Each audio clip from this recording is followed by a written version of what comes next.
Good morning, ladies and gentlemen. Thank you very much for joining us today. The breakfast panel on Hong Kong's role in the changing multilateral trade landscape, sponsored by the Financial Services Development Council, will begin very shortly. Can I please ask you to take your seats, and also please turn all your mobile devices to silent. Before we start, I'll just let you know that this session will be conducted in English, so you can use your headset for simultaneous interpretation. They are on the tables. And once again, you'll find English on Channel 1, Putonghua on Channel 2. And there will also be the opportunity for Q&A during this breakfast panel. So if you have any questions for our speakers, you can simply raise your hand and one of our staff will pass a microphone to you. Or you can also write your questions down on the question papers and pass them to our staff. So once again, welcome to the breakfast panel. We'll begin in just a couple of minutes. So please come on in and take your seats.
Good morning, ladies and gentlemen. Thank you again for joining us and hope you're ready for another great day at the Asian Financial Forum.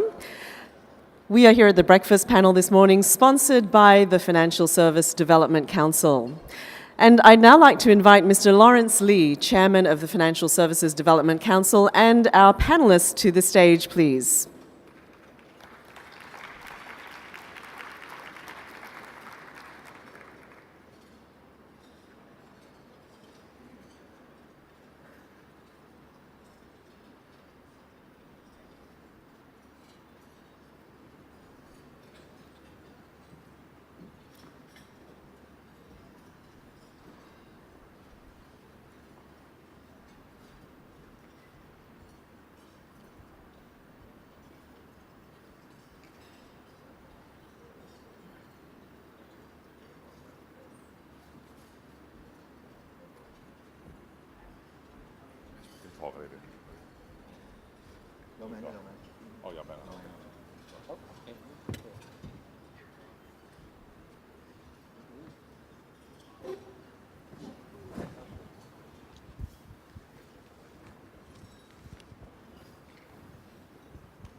Good morning, everyone. While you enjoy your breakfast, there's one thing I can assure you you won't need very much of, which is coffee. I've had a word with the panelists, and from what we have already shared, I know that it will be a fascinating event, and so there will be no difficulty staying awake. Let me first introduce the panel. To my left is Edward Yao, the Secretary for Commerce and Economic Development. In a minute, we'll have him speak first, because here in Hong Kong, we have a tradition to let the government speak first, but never last. To my further left is Victor Fong, who hardly needs any introduction. To many of you, you have already heard him speak yesterday. He's the chairperson of Fong's Group and a former chairman of the Trade Development Council and a guru of many things. To his left is Benjamin Hong. Mr. Benjamin Hong is the CEO for Greater China for Stand Chart and also CEO for Retail Banking and Wealth Management.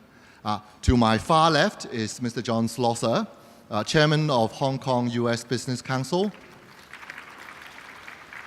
and also Chairman of the Hong Kong flag carrier Cathay Pacific. As I came in this morning, I was thinking of what has been happening in the world, and it struck me that 2018, if we can use the usual words to describe 2018, choppy, uncertain, I'm sure there are other ways to describe it. There is one thing that struck me though, which is now at the beginning of 2019, all the uncertainty and choppiness and questions will have to come to a head. All that will have to be decided, at least for now. So we stand at the cusp of something that's about to happen. And so I want to begin the question by asking Edward, how do you see the world now?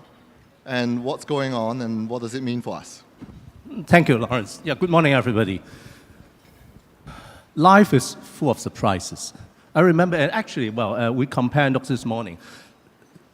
This time last year, we all heard prominent economists, or including Christine Lagarde, I heard her saying at Davos World Economic Forum that, last year she said, every indicator points north, and therefore 2018 was supposed to be a very promising year. But we all know the rest was history. When I say Hong Kong, when I say life is full of surprises, actually, that's what Hong Kong is seeing. Because, one that, we believe, last year should have been a promising year. It didn't turn out to be so. But actually, we were not doing that bad in terms of economic performance, particularly in trade, despite all the uncertainty hiccups. Overall speaking, trade still grew.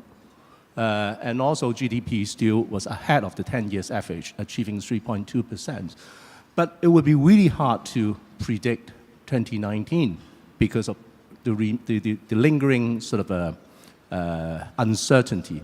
But one thing for sure, when there is a major trade dispute happening in the world, no one is spared. And allow me to draw a small story, which is often overlooked. In fact, last February, actually, it's on the third day of our Lunar Year Chinese New Year, Hong Kong got a big surprise. Because that was the day that when the US had first reintroduced a Section 232 using national security as a reason to impose a sanction on steel and aluminum. And Hong Kong, for some reason, was among the 5 economies that was included. So it defies any sort of common sense or people in the trade that Hong Kong would have been included in such a scenario. The rest, of course, was our protest, our sort of speaking up. So I would say to people around this room is, market is full of surprises, and no one is spared. But the best tactic is, in fact, get yourself prepared. And also for Hong Kong, speak up, voice as a defender of the system.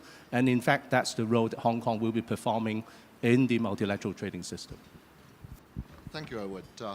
Laos, let's switch perspective. Let's hear from the guy who actually trades. Victor. Thank you, Chairman. Good morning, everybody. It's really heartwarming to see so many people in the audience and how well AFF is doing. I didn't expect to see so many people at breakfast in a day like this.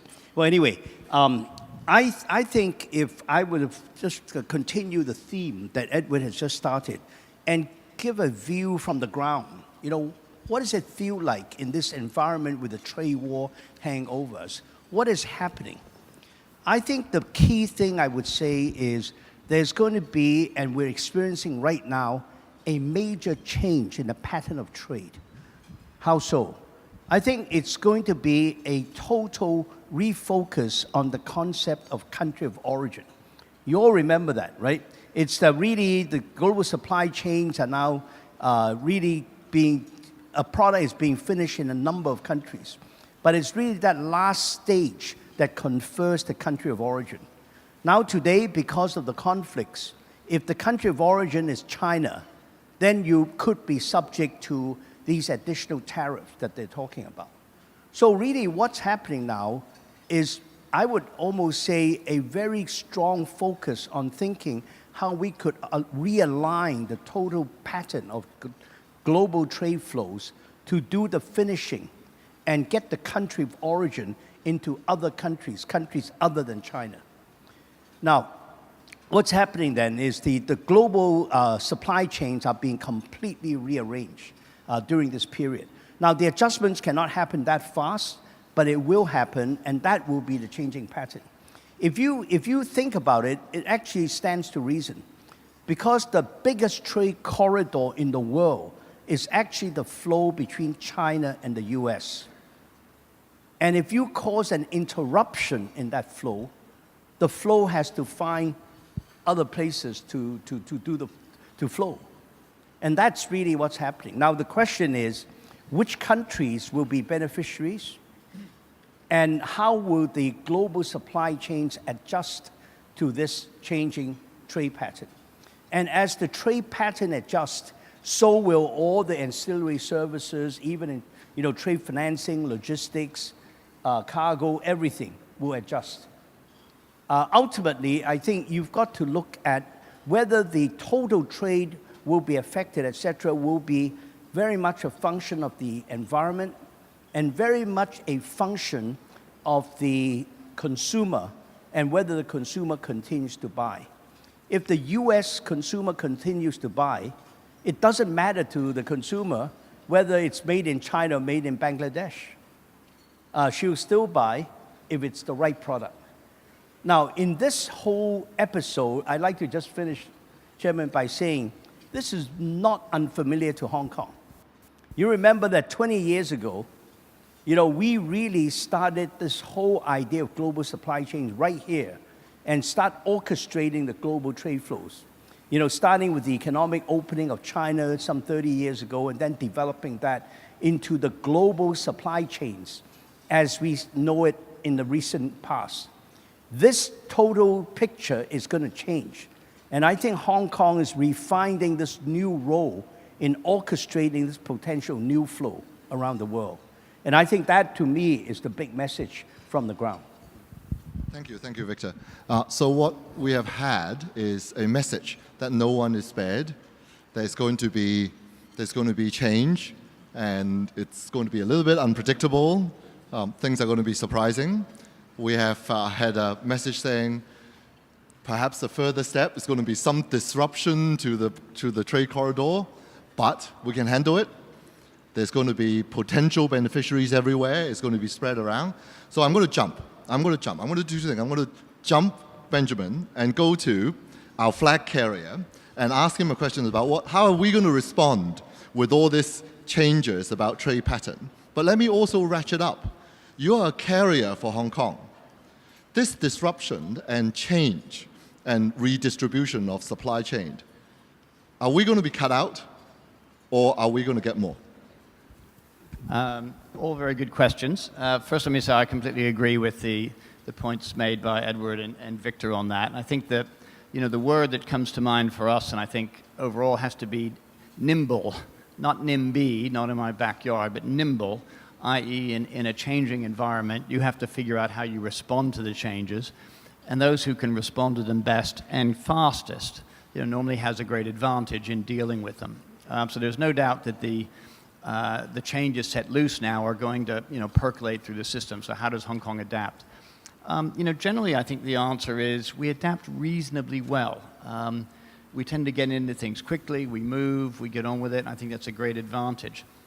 It's not like we haven't had to do this before as well. I mean, I think one of the, speaking in aviation, specifically air cargo, in which Hong Kong is the largest air cargo hub in the world, and though you may think of air cargo as small and compared with marine cargo, Air cargo is only 2% of the volume, but it's 40% of the value of global trade carried by air, so it's a big deal.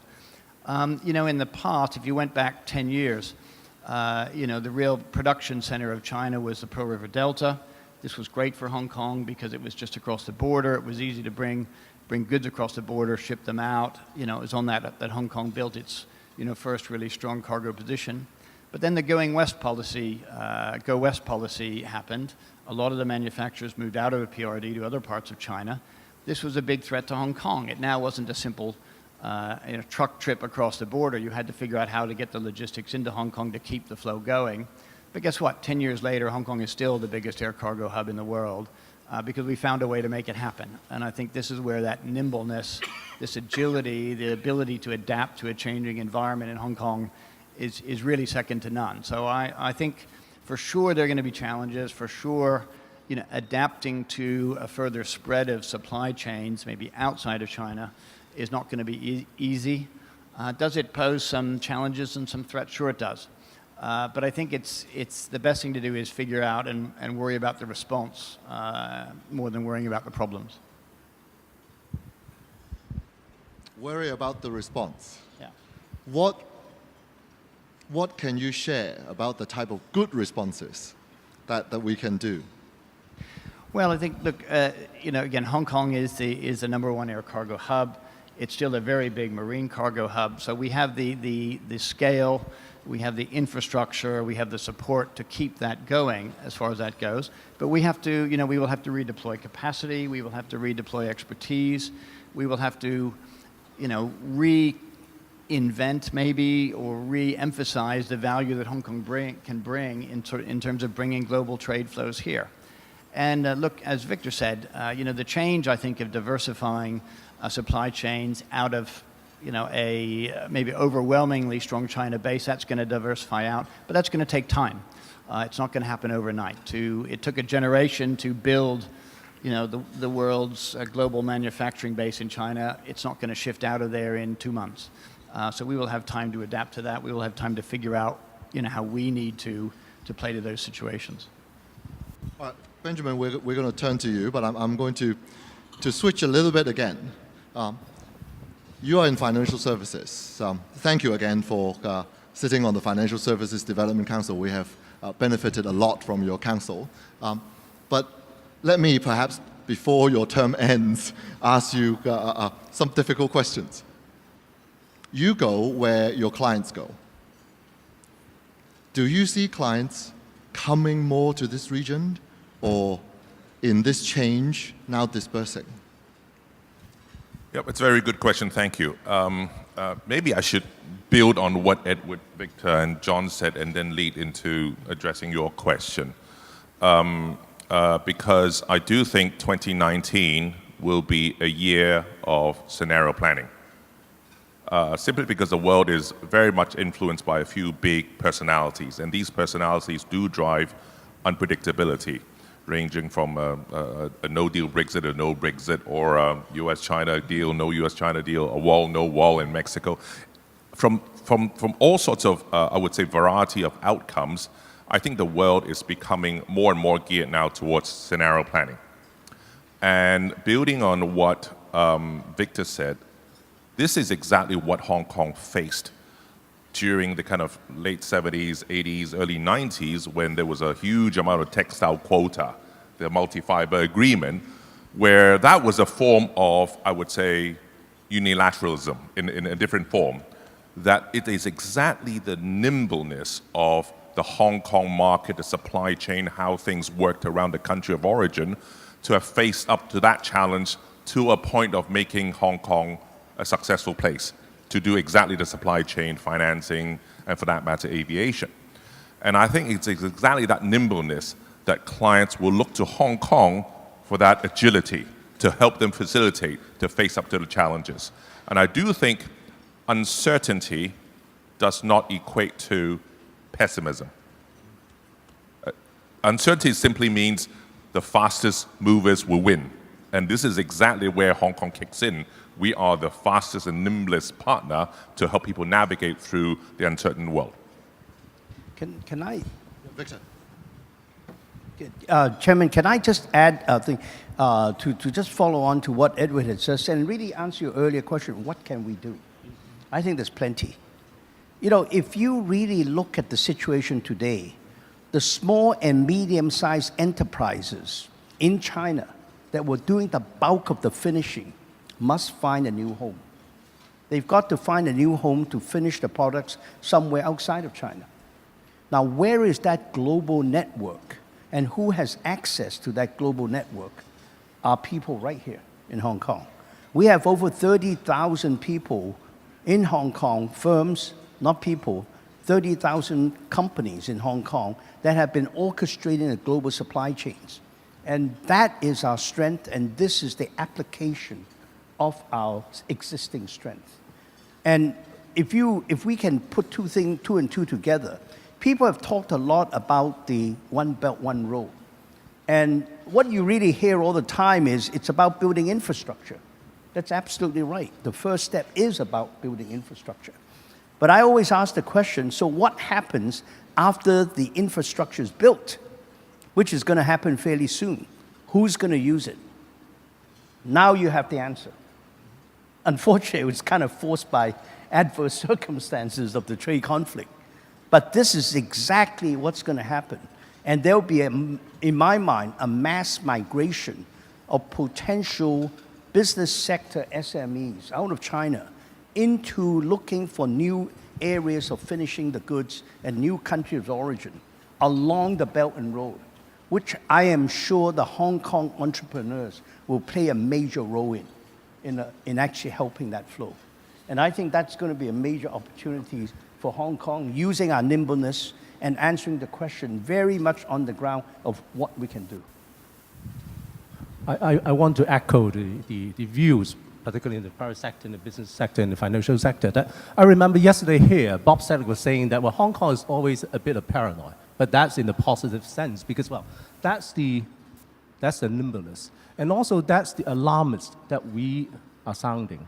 Now, I can see three roles that Hong Kong is performing. Many of these might not be in the hands of the private sector, but some are in the hands of government. First, always to alarm the bell whenever we see things are going in the wrong side, and that has been Hong Kong's role in the multilateral trading system. Because we practice what we preach. As a founding and independent members of WTO, Hong Kong is always the voice. It may not be the lone voice, but it is in fact a voice stronger than our sheer size. But because, well, we believe that, well, free trade benefits all, and in a trade war, no one benefits at all. So we are often come as a defender, and that was the single most important message that Hong Kong kept hammering home, both in the WTO's ministerial meeting held 2 years ago in Marrakesh.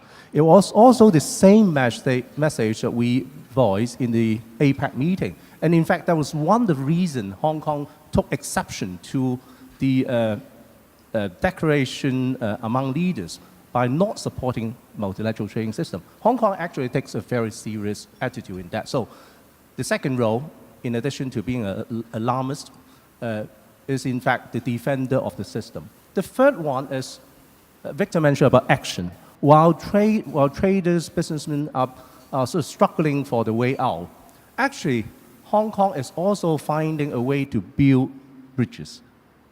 And I think looking back the last 2 years, while there is a very stormy sea out there in the trading system globally, Hong Kong actually had taken advantage of either concluding or signing 5 pieces of free trade agreement with 14 new additional markets, including, of course, the ASEAN, the 10 ASEAN countries that are closest to us, and also recently concluded one with Australia. So while we are seeing sort of stormy weather out there is not lack of optimism that different economy, when they see Hong Kong sort of practicing what we preach, and also actually offering a free trade environment, the freest economy, and also the best business place globally, they find Hong Kong naturally a partner. I think this is the infrastructure, this is the background that we could do as a trading entity, as a member of WTO, that could help build a better environment for businessmen.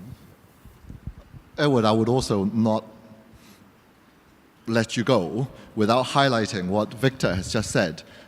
something that's not often said, a real insight about in this change is not just, it is an opportunity for us to take what we have done before and now apply that for SMEs in the mainland who now has to deal with the change too. So it's not just us dealing with the change, it's that we have the expertise to help people deal with the change. And Victor has pointed out a whole new customer base who now needs to deal with the change. So is as Secretary of Commerce and Economic Development going to be developing that new clientele for us? Well, actually, the speakers speak for itself. In last year's budget, we sort of top up 2 SME funding by an amount of 2.5 billion Hong Kong dollar, which is essentially allowing SME in Hong Kong to do 2 things. One is market development, which we put 1 billion in. And another 1.5 billion is helping business to do branding, upgrading, in gearing towards a wider market. And also we expand this in addition to going to the mainland, but also in ASEAN, because we have signed the FTA. Now, in both schemes, we have seen a dramatic increase in number of applications. This is an application which is on dollar-for-dollar basis, that they need to take out their first dollar and top up by government. Well, in the SME sort of upgrading funding, we are seeing an 87% increase in the total application. 56%, in fact, going to the mainland. So while the outside world is getting stormy, the mainland market remains one that's strong. And also with the addition of ASEAN, nearly 200 additional applications came in for people to explore this market by upgrading themselves. So this also echoes the global figures that, well, last year we have seen nearly 7% increase in overseas companies using Hong Kong as a base and regional offices. And among them, interestingly, Japan actually top up the scale, not US, not Europe. I often find that very interesting because, well, the distance between Tokyo and Beijing and Tokyo and Shanghai, well, in John's term, is shorter than Hong Kong, but somehow Hong Kong is having the largest number of sort of Japanese companies using Hong Kong as a base. So that must to do with this side of the Pacific Rim where Hong Kong serving the role, not just for mainland, but also, for instance, ASEAN and South Asia as well. So these are figures that giving us the optimism in a way. From what you're describing, I can almost sense what Victor earlier said, is that this realignment, redistribution of the trade pattern. So there are going to be some surprises even within the region as to who suddenly we find ourselves, well, we didn't expect to trade with them that much. And we find happy statistics. Before I open up to the floor, and I really do want to save time to get questions from the floor, 2 more questions. 1, trade is in our blood, but finance is also in our blood. So we have heard that trade is going to find new ways. How about finance? Benjamin. I was going to actually build on exactly that point around Edward, because the banking sector, financial sector, we don't create activities, we just follow the activities. So on the one hand, we follow people like Victor and John in terms of where the goods flow and where the supply chain flows. Outside of trade, finance industry also facilitates investment flows, okay? And this is where Hong Kong's unique position also kicks in, because if you think about it, the world is going through right now the biggest process of asset redenomination in perhaps our career lifetime, from non-RMB related towards RMB related assets. Whether this is through the IMF's inclusion of RMB as an SDR, or MSCI's inclusion, or the kind of Bloomberg Barclays bond indices, the world need to redistribute, reallocate the assets towards RMB assets. And this is exactly where they're going to get done through, Hong Kong being that hub, obviously through some of the Stock Connect, Bond Connect. That's one flow. The other flow is equally huge in a sense of the wealth that's being created in mainland right now has no proper avenue of diversification. And I do think that flow of mainland wealth using Hong Kong as that financial hub to diversify the assets, it's also where Hong Kong kicks in. So we're basically the last stop before money flows into China and the first stop for Chinese money to kick out. And this is exactly where the role we should be playing. Yeah, May I just add something to that, Chairman? I think there's another major trend I like to put in front of the audience. And so far, I think, this redistribution of the trade flows is what I would consider outbound from Asia, outbound from Hong Kong. Now, if we really look at consumption patterns in the last 30, 40 years around the world, the concentration that has been in the West is now slowly moving its center of gravity to the East. And I think increasingly, the world will focus on the growing middle class in Asia, and increasingly, there's going to be a class in Asia that everybody thinks will be another major consumption.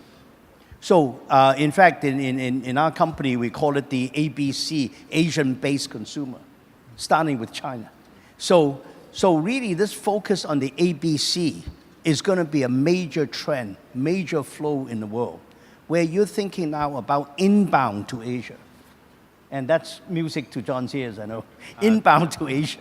And I think that's going to add another dimension to what Hong Kong could intermediate. If we only think about outbound from Asia, yes, Hong Kong can play a huge role, as we just discussed. The financing, we can play a huge role. But if we add to that a new trend over the next, I think, 30 years, you see that really becoming stronger and stronger, may even overtake the consumption in the West. And that is something that we really need to intermediate. And that's really what's happening in China. In November, we had the China International Import Expo, etc., which is a very strong indication the Chinese consumption market is opening up and opening up rapidly. And that is something that all of us could really focus on. Can I just add to that? I completely agree with where Victor is on this. And I think there's some, we can talk about the cyclical bit of what will next year be like. You've also got to look at the structural bit of what's coming down the path. And I think some big ideas, as Victor said, the growth of the middle class in Asia, whether it's China or Southeast Asia, that the number of people in that class in 10, 12 years' time, is going to be well in excess of 1 billion with spending power and a desire to buy things. So that's the demographic piece is great. It so happens that class is sort of split between China and Southeast Asia. Guess what's right in the middle of that? Hong Kong is. Geographically, spiritually, and logistically as well, I think. At the same time, what sort of infrastructure will help to allow Hong Kong's position in that to develop well? As Edward referred, a free trade agreement with ASEAN, which will allow us to get very involved in all those trade flows. A kind of very flexible trade agreements with China, which allows us to take advantage of things on that end. All good stuff. So I think it's very much up to us to make something out of that. But the big ideas of a large class of middle-class people with money to spend, free trade agreements in both ways, is all we need in Hong Kong to keep us going for some time. So, you can debate what will happen over the next 12 months, but I think over the longer term, that's a really attractive picture. And with people, scrambling and wanting to get into that market and into that environment, again, Hong Kong is your perfect entree, I think. I'm mindful that there are no doubt good questions coming from the floor, so I want to leave time for questions. One thing we haven't touched on today, however, is the uncertainty that's going to come to a head. The war, the 90-day expiring, and the vote today. But perhaps we'll pick those up from questions from the floor. How is it going to work? Are there going to be mics floating around? I see a question there. Could someone make sure a mic goes to that lady over there?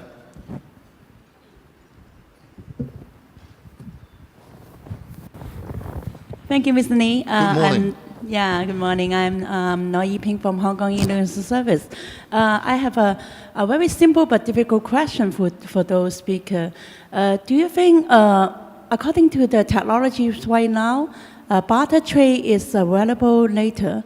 For example, I can use 1,000 cell phone from Shenzhen to trade some diamond and gold in Africa, and ignore the banker, sorry about that, Mr. Hong, ignore the banker and US dollar. Thank you. I'm tempted to ask Benjamin that first, but let's ask the trade guide first. Victor, barter trade. Well, barter trade has always been an important part of the global trade. And I think with the development of platforms, this is the ultimate development platform into apps and so on. I think we're moving there. What we really see is while the global supply chains are evolving the pattern is what we've just described. The whole global supply chain is being totally digitalized, and really from end to end, and starting with the front end and then moving back towards the production and creation end. I would say that we're very close to seeing a total globalization. I mean, digitalization of the global supply chain. And I'd like to emphasize that with fintech developments here and our alliance and cooperation with Shenzhen across the border, we are actually at the center of this digitalization of the global supply chain. And what you have discussed is one aspect of that, which I think is happening. With everybody having smartphones, I can see that is very possible. Trading diamonds between people in Shenzhen and people in Africa. I'm going to skip John because he stands to gain from this barter trade. He's going to ship the same number of cell phones and the same number. Well, I don't know whether diamonds get shipped, but you're going to be shipping the diamond dealer anyway. So We'd be quite happy to ship them there and then ship them back as well. If it, So this question will skip you. But the member of the audience who asked the question might not know, or maybe she does, that this question is actually uniquely suitable to be posed to Benjamin because of all the banks, his bank has emphasized technology and fintech and has in fact placed a fintech research center here in Hong Kong. Is it because you fear the kind of things that the member of audience has posed? Well, thank you for suggesting that my job will be gone very, very soon. But I don't think, personally, barter trade will be a common theme going forward because it's very, very difficult to turn back. Imagine after this breakfast, you go to Starbucks, you're trying to pay with a 0.0001 carat of diamond. I mean, it's just got to be difficult. However, I do think the form of payments, the form of usage of, as Victor's talked about, digital means, distributed ledger, or even in the form of the currency that some of these trade will be done, will change. That I would subscribe to. But using physical for physical, I don't think the world will probably go back to those days. Sorry? I didn't get it. Sorry. You didn't have a mic, so. Sorry. I say that using the token. Right, that's fine. That's fine. Yeah, I can use some, not Bitcoin, I'm sorry, I don't No, like this, that's but fine. I can using some renminbi coin, something like that. I agree. So the medium by which the trade can be facilitated, whether through the kind of payment, debits and credits, through distributed ledger, yes. I do think trade finance in the last 40, 50 years is way too paper-based. So going forward with the advent of technology, some of the form will change, and actually it would improve the efficiency of doing trade. you know, and if we're digitizing, which I think must come, for goodness sake, when looking at trade, and trade is such an important part of the modern world, can we move beyond country of origin thinking into real value-added based trade statistics? I mean, OECD have been working on this for about 30 years now. It's completely crazy that, you know, trade flows can be disrupted based on the last point that you touch it, when actually all the value added could be another place. And with the globalization of supply chains, that's increasingly the case. So we've really got to get beyond this. It's a crazy way of administering something that's so important to all of us somehow in our economic and personal lives. That's a plea, by the way. Yes, John. Actually, I noted, because right at the very beginning, Victor mentioned, if it doesn't carry the label of made in China, it will say made in Bangladesh, and people will still buy it. At that point, I actually wondered, but Victor, it's just a label. I was going to pose a question to him to say, you know, when it says it's made in country XYZ, what does it actually mean underneath? But, apt question that might be, I want to take more questions from the audience. Could I see some hands? Someone is going to deliver a mic to you.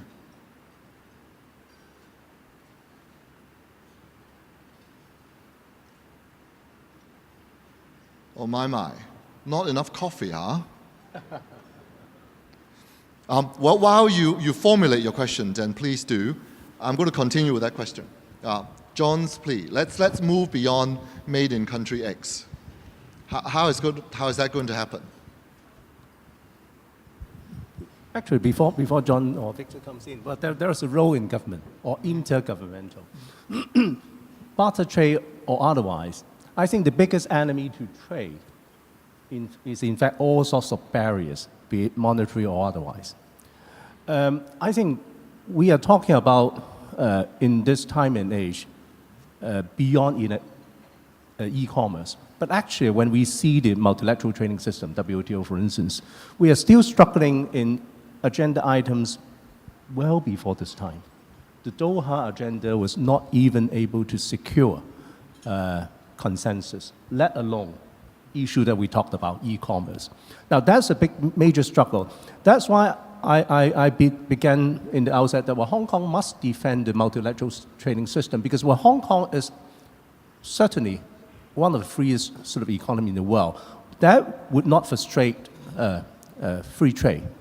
And for barter trade or for e-commerce to succeed, it required efforts to remove all these barriers between jurisdictions. We have to maintain custom territory for security, other reasons. But the lower the barrier, the better would be the trade flow, particularly in the times of fintech or sort of AI or whatnot. Look back, one small little things that we did only in the last 6 months was, for Hong Kong being such a free trade port, we actually gone the extra mile since last August. We reduced our trade declaration fee down to a cap of 200 Hong Kong dollar, which cut the revenue in that regard by half. But actually, the message sent to the whole world was actually, do come through Hong Kong and let costs not be let charges not be any hindrance for such minor little things such as filing a trade declaration 14 days after the shipment. So I think it requires action. It requires the government and also the trading community to go the extra mile in our own jurisdiction.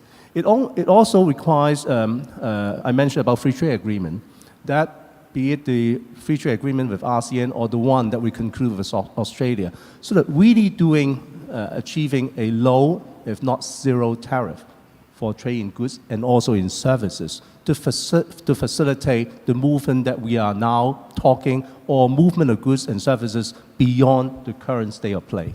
While the audience formulate the question, could I tweak the discussion a little bit? We had questions about finance in trade, and perhaps we haven't really quite talked about that enough. We talked about there's going to be trade, we're going to be nimble, all well and good. But how about the payment system? How about the redenomination?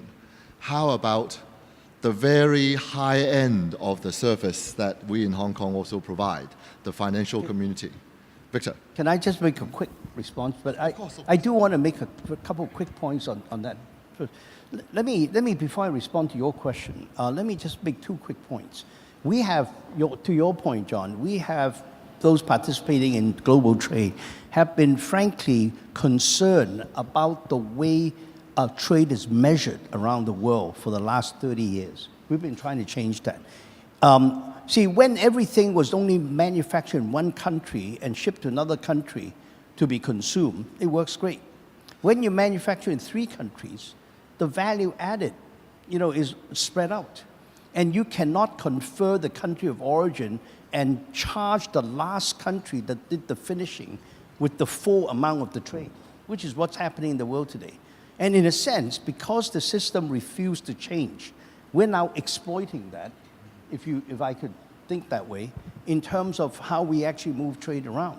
It's because of the archaic system. So the answer to you, John, would be this may trigger a change of the whole measurement system for trade to truly value added, which have been resisting that for years and years. Oh, here.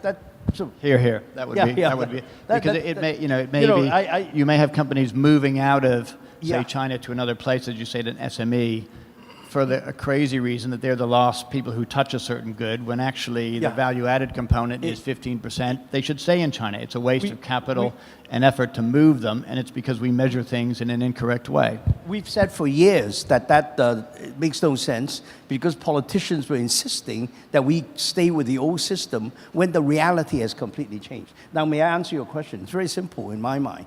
I think internationalization of the renminbi ultimately will really be dependent on the trade patterns.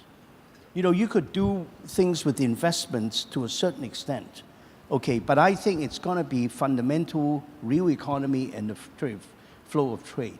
And very importantly, that new trend that I talked about, the idea of actually selling to the next largest homogeneous consumption market in the world, which is China, then increasingly the proportion of renminbi being used in the world will increase. You see, like imagining today, if you want to sell to Walmart, you're not going to sell them even in euros. You want to sell to Walmart, you sell to Walmart in US dollars. So in the future, you want to sell to a big Chinese retailer, he's going to sell me in renminbi or nothing else, right? They're not going to buy in any other currency. I totally agree. I build on it because so that's the natural trend. Because I think ultimately we need to follow where the consumption is going. And fast forward, because we'll all talk about trade friction in the next quarter, but you fast forward the timeline the next 10 years, let's say by 2030, then using PPP, 7 out of the top 10 world consumption markets will be in Asia. Include Indonesia, include India, obviously, China, Japan, etc. So what's Hong Kong's historical role of connecting the kind of east-west trade corridor will become converted into more of a north-south corridor. And if you go from that perspective, then there's very little reason why some of those trades should be conducted in US dollars, right? It should be borrowed in RMB, right? And this is exactly where Hong Kong kicks in and tells the facilitation of that very RMB. When you deal with RMB, then you will need all sorts of, I would say, tertiary and sophisticated needs around hedging, forwards. How do you facilitate those I would say, trade flows? And that trade pattern will be significantly changed in terms of some of the corridors that will be, I would say, newborn corridors. That's what Hong Kong needs to be thinking about, not just about the next quarter, but also the next 10 years. I have a question. I have a question from the audience. I'll just read it out. What impact you think on trade between China, Hong Kong, with India due to trade war between China and the US? What impact you think on trade between China, Hong Kong, and India due to the trade war between China and US? Let me start actually with the guy who flies to India. Interesting. I mean, I think, first of all, India's been growing a lot in its own right. And, the export picture from India has been going pretty well. Modi's tried to deregulate a lot of things. We happened to visit him a couple of years ago with the chief executive of Hong Kong, and he proudly told us that he had managed to reduce the number of permits needed, to set up a new business in India by half, which we thought was an amazing achievement, and congratulated him. And he then advised us, yes, it's now only 42 permits to open up a business instead of 84, which got a laugh out of everybody. Look, I think India, I think, still has some structural issues it needs to address. I think India, as a developing economy, is where China was maybe half a generation ago, and it's got a long way to go. Can it sort of start to step into this space? I think yes, but is that going to happen very quickly? I would say probably no.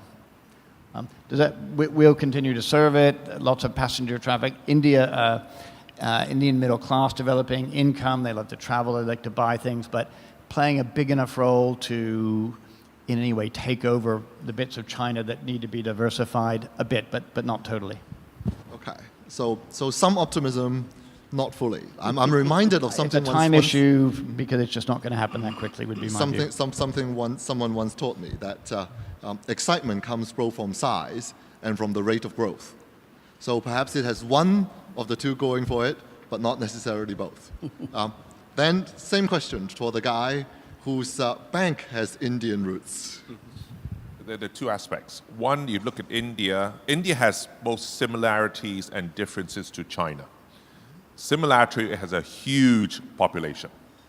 The difference between India and China is manufacturing sector is the smallest of the three sectors: tertiary, agriculture, and manufacturing. So this is certainly in Modi's direction to do the kind of made in India. So to what extent can India turn itself into a big manufacturing center, just like what China did in the last 40 years? That remains a question mark. Obviously, that's a part of the government policy, but the flip side is India will also become, perhaps on a slower pace than China, in terms of becoming a very, very big consumption, middle class income in terms of driving force, in terms of trade flows. That will take another perhaps 5-10 years, because right now the GDP is still on the lower end. You need to have GDP in a sweet spot of maybe 4,000 to 6,000. Right now it's in the kind of 2,000, sub 2,000 range. So it takes some time. But India will be a very, very interesting player in the whole landscape. Could I invite more questions from the audience? We've had two good ones.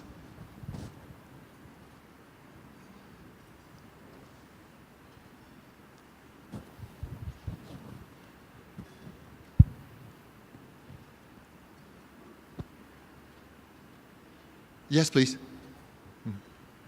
Does it work? Good morning. Good morning. What about the other question? We've heard a lot about the technology that's coming into manufacturing, which will allow the world to relocalize. So 3D printing, and also there is the argument that in the 80s and 90s, what the West did was export a lot of the polluting industries, which are now being repatriated or are no longer economically viable because of environmental laws in places like China. So putting on your long-sighted goggles, where do you think that's going to end up? So I think the question is about some of the new things that are being introduced into the manufacturing process, or possibilities, 3D printing and so on. Does that take away some of the previous concerns or advantages to global trade? Well, shall I? Yeah. Well, I think that's certainly a major factor, and it's a major component. You know, this idea of reshoring, bring jobs back to America or bring jobs back to Europe, I think it's a different issue. I think, first of all, there will be a lot more reshoring, frankly, not because of cost or anything like that. It's because the consumer is demanding a much faster response time. And you've got to produce much closer to where it's consumed. So it's really the time and the length of the global supply chains that is inducing this relocalization. And technology, I think, is actually driving some of that relocalization. But I don't think that would mean more jobs being repatriated. And I think the idea of saying reshoring means more jobs, I think that is another proposition. You got to, because a lot of it, as the question you pointed out, you know, it's really done by technological advances, and that is not going to employ too many people. So I do think that there is a trend towards relocalization in a sense, mainly because the consumer is demanding a faster and faster response time today, and that's what you need to do. And that actually will be driving the global supply chains. Instead of being able to run 100,000 units of style, manufacturers like long production runs, you're going to run 100 pieces of style. That means you've got to be very flexible in your whole manufacturing process. And the use of technology in the manufacturing process is going to be another big thing in terms of the digitalization of the global supply chain, to be able to react to a large number of small orders. And the speed, I'd like to make for the air, like air freight to me. Air freight industry, the speed is going to drive a lot more movement by air, because even a T-shirt should move by air. You don't have to move just diamonds by air, because because of the speed of response that the consumer is requiring. I can almost envisage a situation where a lot of iPhones, a lot of iPhone components are still made everywhere else in the world, but the last stop will become made in California because people are demanding the customization to their personal needs and color preferences to be done 24-hour delivery. I wish they'd do that. I order something and they say 2 weeks. I almost wanted to switch brand. I see another question there, please. Good morning. Morning. My name is Albert Ching. I work and live in both Singapore and Hong Kong. So earlier on, Victor talked about, or the panel talked about, we have built a first-class global logistic hub or infrastructure in Hong Kong, and so is actually Singapore. So with these changes in the trade landscape, we are talking about reorientation of the country of origin. And basically, we are talking about changing the last stop from China to elsewhere, maybe in Southeast Asia.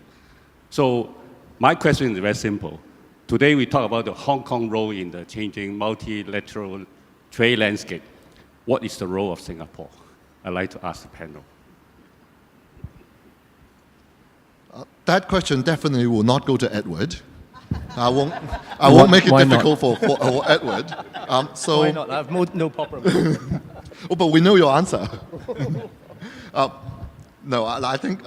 How about Benjamin? Could you take that? Okay, which hat should I be wearing? Look, if you look ahead, I do think there's a role for Singapore from the standpoint of its proximity. It is, I would say, a trusted center for some of the Southeast Asian markets, including your Indonesia and Malaysia, etc. However, I do think again, I'm talking fundamental beyond the trade flow, because trade is one thing, investment flow is another. And I think investment flow is not an insignificant component of how the center plays its role. And this is exactly where, globally, the asset redenomination process I talked about, there's only one place where you have RMB denominated assets, and that's in China. And the question is, to what extent does Hong Kong play that very role in terms of facilitation? And I think Hong Kong has that very, very advantage of that facilitation of inflow and outflow. Singapore will have a very, very important role in terms of connecting Southeast Asia, and I think both will play its part. But I do think, given we're here, given I'm wearing my FSDC hat, I do want to really, really talk in terms of the nimbleness, agility, and the very, very rule of law that Hong Kong has always prided itself upon. And this is exactly the future where asset managers, regional treasury centers, sourcing, aviation hub will be. So I sense that we share some advantages with Singapore, but we do have something unique about Hong Kong that both geographically and historically that's hard to replicate. Edward wants to add a couple of words, but I must say, I'm going to put a time limit to that because I have two other questions in my hand. Okay. When I say Hong Kong practice what we preach, we don't see trade as a zero-sum game. Therefore, Hong Kong, Singapore will not necessarily be competing. And I want to use a bigger picture to illustrate this point. 2 points. One, in the last 20 years, the trade pattern between Hong Kong and our top 4 trading partners has changed quietly, even without notice. 20 years ago, our major trading partners, China, 33%, followed by the US, about 14%, and then EU, and then Japan. Today, this trade pattern has changed substantially. China remained the biggest, about half. What follows is not US, not EU, but ASEAN as a whole. And then followed by EU. And actually, the shares of US dropped by half, only 7%. Now, Hong Kong do not pick our trade partners. It's in fact the trading partner that picked Hong Kong. So I think that's a reflection. And the second point is, within ASEAN, since we signed the FTA with ASEAN, only last year, Singapore is among the top 3 that has recorded the biggest trade figures with Hong Kong. So I think these 2 points signifies that, well, we do not necessarily see cities starting with S, be it Shenzhen, Shanghai, Singapore, necessarily be a competitor. Because the world is in fact big enough, and in fact, in this side Pacific Rim, from Japan, South Korea, China, ASEAN, and also just a moment ago we mentioned about India, some continent. These are in fact emerging and increasingly open market.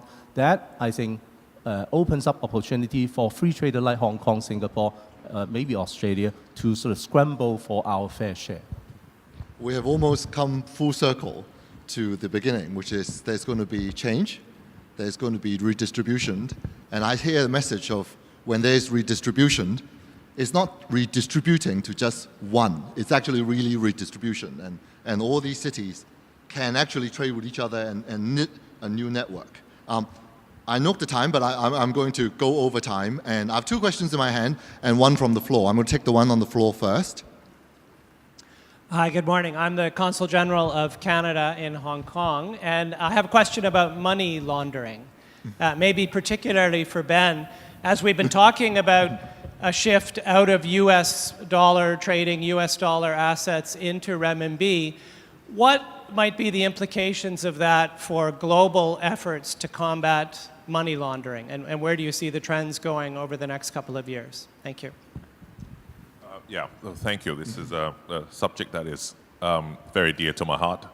And in speaking really also to Chinese officials, they are also putting this very, very subject high on their agenda, because you do not want to internationalize a currency but then quickly have it labeled as the way to launder money. This is the last thing they want. And I think you simply need to look at the incidences of terrorism around the world, that we need to play our part, or banking sector needs to play our part in making sure that money is not going to the hands of either the terrorists or the illegals or the drug trafficking, etc. Now, the difficulty from our standpoint is, how do you have policies to address that small 1% of the population without impacting the 99% innocent? And that is really the day-to-day, day-in, day-out challenge that we want to make things as easy and smooth for the 99%, but make it very, very more filtering for that 1%. And that, I must say, we're still learning. We're not there yet, but absolutely banks have a role to play in defending the kind of money laundering illegal practices around the world. Thank you, Benjamin. I'm reminded that we are already in overtime, and that however interesting this discussion is, we are affecting the next one, which promises to be just as interesting. So perhaps what I'll do is I'll read out the outstanding questions that have trickled in, and see whether we could deal with them in some quick sound bitey sort of way. First, sustainability is a key topic. How does this change in a trade pattern that we anticipate affect sustainability, since some of the shifting pattern is go to countries less well known for ESG, I think is the import of the question. Another one is multilateral trading system has benefited us all, and if we are to defend it, what can Hong Kong do in this respect? Probably a question for Edward. A question about, there are going to be a lot of changes in governments worldwide, no doubt referring to more than one government. A couple are highlighted here, I'm not going to read them out. How does that mean for our near future? I think the emphasis here is near future. So in contrast to what Benjamin said about 10 years down the road, how about, well, tonight actually there's going to be a vote. How about 2 months down when the 90-day window runs out? I think those are some of the questions. There are going to be a couple more. I can't read them all out. Can we deal with them very quickly? John. I'm not sure I have a short answer on any of them. I think the government changes is, look, it's happened before, it's going to happen again. I come back to nimble. We have to respond to those changes and just deal with them. It's out of our ability to control them, so we simply have to react to them. I think we're good at that, and we value the ability to do that. And I think that's the best answer.